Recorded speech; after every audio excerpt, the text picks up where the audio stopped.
प्यारे दोस्तों, सादर अभिवादन। मैं हूं महेश कुमार वैद्य और आप देख रहे हैं एनजेपी हरियाणा। दोस्तों, आज नायब सैनी सरकार ने 1 वर्ष का कार्यकाल पूरा कर लिया है।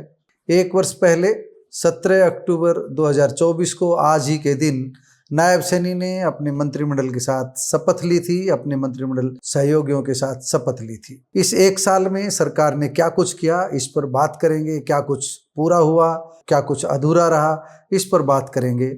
साथ साथ हम 2 जिला स्तरीय कार्यक्रमों की भी बात करेंगे। आज सरकार ने हर जिले में एक कार्यक्रम आयोजित किया था। गुरुग्राम में उद्योग एवं वाणिज्य मंत्री राव नरवीर सिंह बतौर मुख्य अतिथि मौजूद थे और रेवाड़ी में हुए कार्यक्रम में आरती सिंह राव को पहुंचना था, कैबिनेट मंत्री आरती सिंह राव को पहुंचना था, लेकिन वह नहीं पहुंची। उनकी जगह सीनियर विधायक लक्ष्मण सिंह यादव ने कार्यक्रम में बतौर मुख्य अतिथि शिरकत की। लक्ष्मण ने भी अपनी उपलब्धियां बताई, राव नरवीर सिंह ने भी अपनी उपलब्धियां बताई। पहले राज्य स्तर की बात करेंगे, नायब सिंह सैनी सरकार की बात करेंगे, नायब सिंह की बात करेंगे, पंचकुला में जो राज्य स्तरीय आयोजन हुआ उसकी बात करेंगे। दोस्तों, थोड़ा सा अगर हम दक्षिण हरियाणा के संदर्भ में देखें तो जो भी हम देखेंगे बड़ी योजनाएं, वो सारी की सारी बड़ी योजनाएं पाइपलाइन में हैं। यानी आज की हम बात करें, सरकार के काम धरातल पर कम नजर आ रहे हैं, पाइपलाइन में अधिक नजर आ रहे हैं। मुख्य योजनाओं की अगर हम बात करें तो गुरुग्राम मेट्रो की बात लीजिए। गुरुग्राम मेट्रो का शिलान्यास हुआ, शिलान्यास के बाद भूमि पूजन हुआ। चुनाव पूर्व प्रधानमंत्री नरेंद्र मोदी ने रेवाड़ी से वर्चुअल माध्यम से गुरुग्राम की मेट्रो विस्तार योजना का शिलान्यास किया था नरेंद्र मोदी ने। इसके लगभग 1 साल बाद उसका भूमि पूजन किया। कैबिनेट मंत्री मनोहर लाल पहुंचे और भूमि पूजन किया गया और काम शुरू किया गया। तो हम ये कह सकते हैं कि नायब सिंह सरकार थोड़ा धीरे चली इस मामले में, मेट्रो के मामले में। अब कम से कम ये कह सकते हैं भूमि पूजन के बाद उसका काम शुरू कर दिया गया है। इसी तरह RRTS की बात करें, केंद्र का मामला है, भले ही 1 साल नायब सैनी सरकार को हुआ है, लेकिन पैरवी तो नायब सैनी सरकार को ही करनी थी। अभी इस मामले को कैबिनेट की बैठक तक नहीं ले जाया जा सका है। अभी तो केवल एक उपलब्धि हुई है कि SNV तक जो प्रथम चरण में पूरा होना था काम, उस प्रस्ताव को सरकार ने 52 तक मंजूर कर दिया है। यानी थोड़ा घटा दिया गया है। हरियाणा में 52 तक अपनी मंजूरी दे दी है, पहले इसको धारेड़ा तक कर दिया गया था। हम ये कह सकते हैं ये योजना भी पाइपलाइन में, अभी जमीन पर एक पिलर भी नहीं लगा है। एम्स पर काम चल रहा है, जो माजरा में एम्स है रेवाड़ी जिले में, उस पर काम चल रहा है, आप जानते ही हैं। एक उपलब्धि के रूप में हम कहें तो जो 2 मेडिकल कॉलेज हमारे हैं, इसमें भिवानी के साथ साथ जो नारनौल में मेडिकल कॉलेज है, उस कॉलेज में इसी सत्र से कक्षाएं शुरू हो गई है। उस कॉलेज की OPD भी शुरू कर दी गई है। इसे हम सरकार की उपलब्धि कह सकते हैं, क्योंकि पीछे भी भाजपा सरकार थी और अब भी भाजपा सरकार है, इसलिए इस उपलब्धि को भाजपा सरकार के खाते में ले लिया जाएगा। रेवाड़ी जिले में एक अस्पताल बनना था, लंबे समय से धरना चल रहा है उसको लेकर के भगवानपुर में। सरकार अभी तय नहीं कर पाई है कि अस्पताल कहाँ पर बनाना है। सरकार ने यह तो तय कर लिया है कि रेवाड़ी जिले में एक जिला स्तरीय 200 बेड का नया अस्पताल बनाना है, लेकिन कहाँ बनेगा अभी यह भी पाइपलाइन में है। हम बता रहे हैं बार बार कि पाइपलाइन में बहुत अच्छी योजनाएं हैं, सरकार कुछ अच्छा कर सकती है। अभी हम यहाँ की योजनाओं की बात करें तो अभी पाइपलाइन में है। दोस्तों, एक खास बात और बता दें, 1 वर्ष पूरा होने पर सोनीपत में प्रधानमंत्री नरेंद्र मोदी को पहुंचना था, लेकिन हरियाणा में जो घटना घटी आप सभी जानते हैं कि सीनियर IPS अधिकारी Y पूरन कुमार ने सुसाइड कर लिया था। इसके बाद जो घटनाक्रम हुआ आप सभी जानते हैं। कई दिन तक सरकार इसी से निपटने में लगी रही। इसी कारण प्रधानमंत्री नरेंद्र मोदी का दौरा रद्द कर दिया गया और नायब सैनी सरकार 1 साल का जैसा जश्न मनाना चाहती थी वैसा जश्न नहीं मना पाई। हालांकि जिला स्तर पर सरकार ने कार्यक्रम आयोजित किए। पहले बात करते हैं मुख्यमंत्री नायब सिंह सैनी के पंचकुला में आयोजित हुए कार्यक्रम की। इस कार्यक्रम को नाम दिया गया जन विश्वास जन विकास। तो हर जिले में जन विश्वास जन विकास कार्यक्रम हुए। पहले पंचकुला की बात करते हैं। पंचकुला के इंद्रधनुष ऑडिटोरियम में शुक्रवार को नायब सिंह सैनी ने राज्य स्तरीय कार्यक्रम में सबसे बड़ा ऐलान बुढ़ापा पेंशन में बढ़ोतरी को लेकर किया। 200 रुपये पेंशन बढ़ा दी गई है, पेंशन 3200 रुपये होगी। साथ ही मुख्यमंत्री ने यह भी कहा कि 217 में से हमने 46 संकल्प पूरे कर दिए हैं। 158 वादों पर काम प्रगति पर है। इस वित्त वर्ष में 90 से ज़्यादा संकल्प पूरे कर लिए जाएंगे।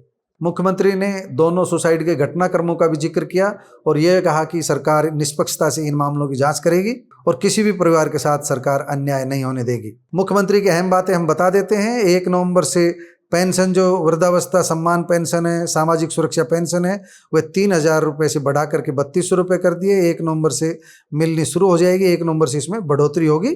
यानी कि नवंबर की जो पेंशन आएगी उसमें बढ़ करके 200 रुपये आएंगे। दूसरी बात सीईटी के लिए कही, उन्होंने कहा कि कॉमन एलिजिबिलिटी टेस्ट के कैंडिडेट्स के लिए करेक्शन पोर्टल खोल दिया गया है। यह पोर्टल 17 से 24 अक्टूबर तक खुला रहेगा। इस दौरान कैंडिडेट अपने आवेदन पत्र में हुई गलतियों को सुधार सकते हैं। मुख्यमंत्री ने बाद में पंचकुला में प्रेस कॉन्फ्रेंस की और अपनी उपलब्धियां बताई। उन्होंने कहा कि 15,000 से अधिक प्लाटों का हम आवंटन कर चुके हैं और उन्होंने अपनी जापान यात्रा का भी जिक्र किया। उन्होंने कहा कि हम 5,000 करोड़ के निवेश के लिए MOU साइन करके आए हैं और जल्दी ही हरियाणा में ये पूंजी निवेश दिखाई देगा। सरकार की कुछ और बड़ी उपलब्धियां हैं जिनकी हम चर्चा कर लेते हैं। सरकार ने लाडो लक्ष्मी योजना का वादा किया था। सरकार ने 25 सितंबर से दीनदयाल लाडो लक्ष्मी योजना ऐप लॉन्च कर दिया है। 2100 रुपये महीना 1 नवंबर से महिलाओं को दिया जाएगा। पहले चरण में उन महिलाओं को शामिल किया गया है जिनकी वार्षिक आय, सालाना आय 1 लाख रुपए तक है। हालांकि सरकार ने बाद में इस आय सीमा को बढ़ाने का वादा किया है। सरकार ने मुफ्त डायलिसिस की सुविधा हर अस्पताल में शुरू की है। जिला मुख्यालय पर जो अस्पताल है उनमें शुरू की है। PGI रोहतक में 12 डायलिसिस मशीनें लगाई हैं और प्रदेश के 10 जिलों में 112 मशीनें हैं और डायलिसिस की सेवा निःशुल्क शुरू की गई है।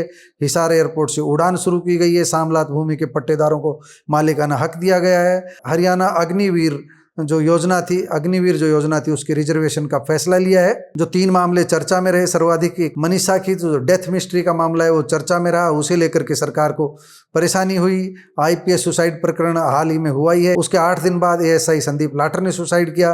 तो सरकार निश्चित रूप से इन सब मामलों से परेशान रही है। सरकार ने एक बड़ा वादा IMT का किया था। सरकार ने समाचार पत्रों में विज्ञापन दे करके 6 नए IMT बनाने की घोषणा तो कर दी। 35,500 एकड़ जमीन के लिए किसानों से पेशकश भी मांग ली, लेकिन अभी तक केवल 7,000 एकड़ भूमि का ही रजिस्ट्रेशन हुआ है। सरकार की नीयत पे शक नहीं है, लेकिन किसान जमीन देने के लिए अभी राजी नजर नहीं आ रहे हैं। सरकार 24 फसलों को समर्थन मूल्य पर खरीदने का दावा करती है, बार बार दावा करती है। हर जगह मुख्यमंत्री अपने भाषण में कहते हैं, लेकिन हकीकत यह है कि बाजरा न्यूनतम समर्थन मूल्य से कम पर बिक रहा है।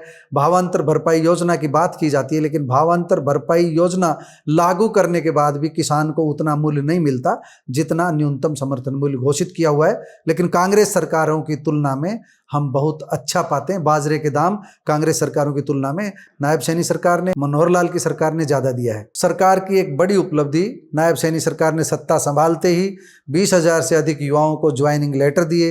हालांकि ये पिछले कार्यकाल की उपलब्धियां थी, लेकिन ज्वाइनिंग लेटर नायब सैनी सरकार ने अपने कार्यकाल में सौंपे हैं। इस बात की हर जगह तारीफ हो रही है कि BJP सरकार ने पारदर्शिता से नौकरी दी। इस एक मुद्दे को लेकर के सरकार को समर्थन भी मिला था। अगर नायब सैनी सरकार तीसरी बार सत्ता में है तो इसके पीछे कहीं न कहीं नौकरी की पारदर्शी नीति भी कारगर रही है। तो हरियाणा सरकार की उपलब्धियों को लेकर के, हरियाणा सरकार की कमजोरियों को लेकर के हमने आपको संक्षिप्त में बहुत कुछ बता दिया है। एक बार आज जो गुरुग्राम में कार्यक्रम हुआ उसकी बात कर लेते हैं। गुरुग्राम के जन विश्वास जन विकास कार्यक्रम को बतौर मुख्य अतिथि संबोधित करते हुए उद्योग एवं वाणिज्य मंत्री राव नरवीर सिंह ने कहा कि सरकार ने 1 वर्ष के अंदर बहुत कुछ बदला है। इस मौके पर उन्होंने प्रधानमंत्री आवास योजना शहरी के 113 पात्र लाभार्थियों को प्रमाण पत्र भी वितरित किए। नरवीर सिंह ने कहा कि मारुति सुजुकी मोटरसाइकिल, यूनो मिंडा और फ्लिपकार्ट जैसी प्रतिष्ठित कंपनियों के बड़े निवेशों ने हरियाणा को औद्योगिक क्षेत्र में विश्व स्तरीय पहचान दिलाई है। जंगल सफारी जैसा महत्वपूर्ण प्रोजेक्ट हम पाइपलाइन में ला चुके हैं, उस पर काम चल रहा है। गुरुग्राम को हम टूरिज्म हब बनाने की दिशा में बहुत अच्छा काम कर रहे हैं। गुरुग्राम को ग्लोबल सिटी बनाया जा रहा है। इलेक्ट्रॉनिक मैन्युफैक्चरिंग क्लस्टर यहाँ बनाया जा रहा है। मल्टी मॉडल लॉजिस्टिक हब जैसी परियोजनाएं हमने दी है। सरकार पर्यावरण संरक्षण की दिशा में भी काफी काम कर रही है। राव नरवीर सिंह ने अपनी स्थानीय स्तर की तमाम उपलब्धियों को भी बताया। दूसरी ओर रेवाड़ी में विधायक लक्ष्मण यादव ने स्थानीय उपलब्धियों की जानकारी भी दी और सरकार की योजनाओं की भी जानकारी दी। उन्होंने 1 साल की सरकार की उपलब्धियों पर भी प्रकाश डाला।